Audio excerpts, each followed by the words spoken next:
What child is this who lay to rest on Mary's lap is sleeping? I want to say, as I begin here, that there are going to be people that may disagree with what I'm going to say and talk about today.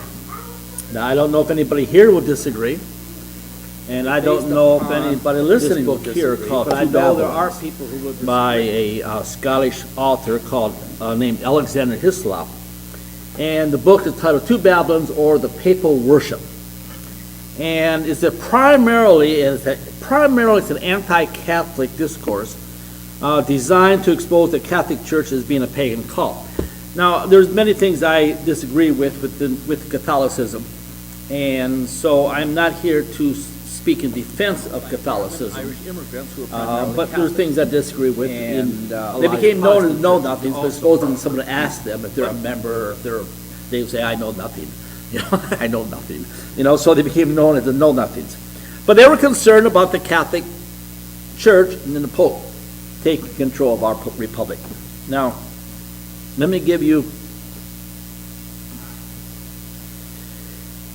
another example of the similis hoc ergo propter hoc. Okay, I'm going to show you how, using the same logic that Alexander Hislop used in his book Two Babylons, I could be accused of being involved in pagan worship, worshiping a pagan god. So Hislop argues that Because wafers of communion are people round. know My family just knows like on the Friday wafers night we like of the sun worshippers of Baal, exactly the same. They're round. But they don't mention, like I said, that some were also triangle, and some were, and they had the edges folded, and some were square shaped, some were shaped like leaves, some shaped like animals. He only points out that ancient Babylon had round wafers, just like the Catholic Church had. Therefore, there's a connection. Oh, I don't know. If you read Exodus 16:14, when the Israelites went out and got manna, it says, when the layer of dew Germans have traditions. They're in the surface of the wilderness. Scots have small, tradition. round. Irish. They all have their traditions. I don't want to make anybody angry. I'm just telling you the way I see it. And I want to give a little different perspective on this concept of Christmas.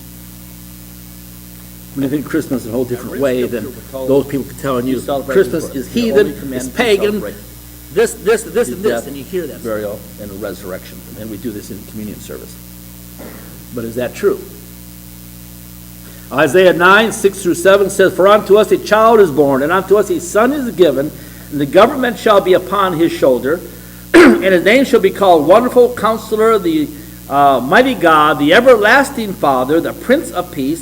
Of the increase of his government and peace there shall be no end upon the throne of David, upon his kingdom, to order it, to establish it with judgment, with justice from henceforth forever.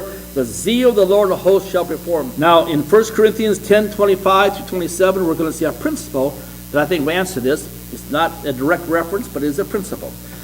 1 Corinthians 10:25. Eat any meat that is sold in the market.